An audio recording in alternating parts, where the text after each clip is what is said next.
दोस्तों, कल्पना करें कि आपकी आवाज को दबाने के लिए आपको जेल में डाल दिया जाए, आपके परिवार को आपसे मिलने न दिया जाए और दुनिया बस खामोश तमाशा देखती रहे।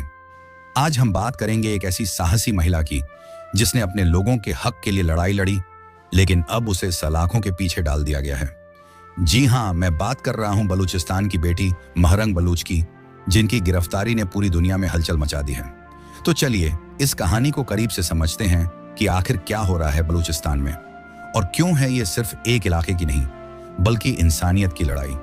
महरंग बलूच कोई आम इंसान नहीं है।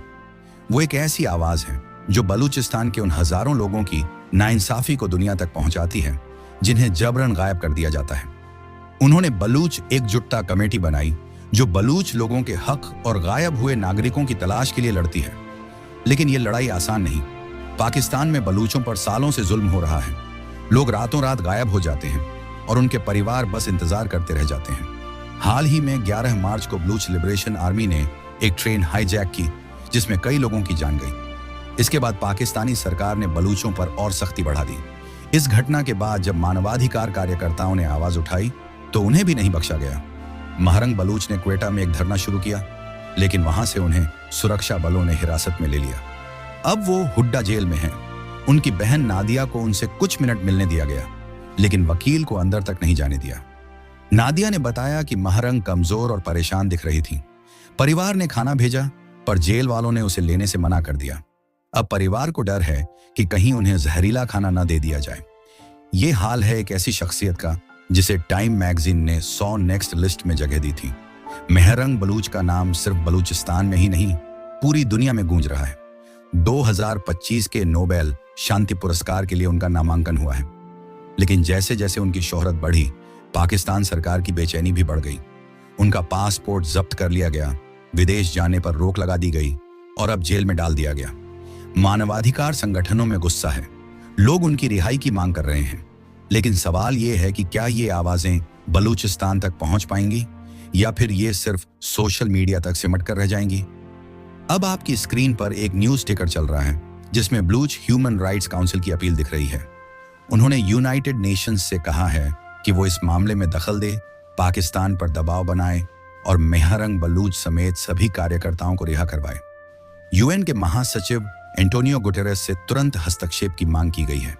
साथ ही यूएन की मानवाधिकार रक्षक मेरी लॉरेल ने भी इस गिरफ्तारी की निंदा की। उनका कहना है कि शांतिपूर्ण प्रदर्शनकारियों पर गोली चलाना और उन्हें जेल में डालना मानवाधिकारों का खुला उल्लंघन है। लेकिन बड़ा सवाल यह है कि क्या यूनाइटेड नेशंस सच में कुछ करेगा? एंटोनियो गुटेरेस बांग्लादेश के दौरे पर गए थे, लेकिन बलूचिस्तान पर उनकी चुप्पी सवाल खड़े करती है। दुनिया भर में जहां जहां मानवाधिकारों का हनन हो रहा है वहां यूएन की भूमिका न के बराबर दिखती है। बलूचिस्तान के लोग उम्मीद लगाए बैठे हैं, लेकिन क्या यह उम्मीद पूरी होगी? दूसरी तरफ बलूचिस्तान भारत से भी मदद मांग रहा है। वो चाहते हैं कि भारत इस मुद्दे को अंतर्राष्ट्रीय मंचों पर उठाए और भारत ऐसा कर भी रहा है। जब यूनाइटेड नेशंस में पाकिस्तान ने कश्मीर का मुद्दा उठाया तो भारत ने करारा जवाब दिया। भारत ने कहा कि बलूचिस्तान में पाकिस्तानी सेना के अत्याचार पूरी दुनिया देख रही है। बलूच लोग चाहते हैं कि भारत उनकी आवाज बने और भारत ऐसा कर भी रहा है। हाल ही में एक भारतीय महिला पार्वती को बलूचिस्तान ने अपना सबसे बड़ा सम्मान दिया क्योंकि उन्होंने बलूचों की आवाज को दुनिया तक पहुंचाया।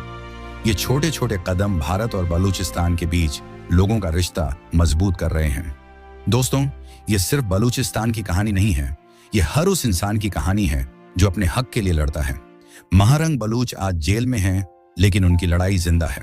सवाल ये है कि क्या हम उनकी आवाज बन सकते हैं? क्या हम इस मुद्दे को और आगे ले जा सकते हैं? कमेंट बॉक्स में अपनी राय जरूर लिखें। अगर बलूचिस्तान के लोगों के लिए आपका कोई संदेश है तो वो भी शेयर करें।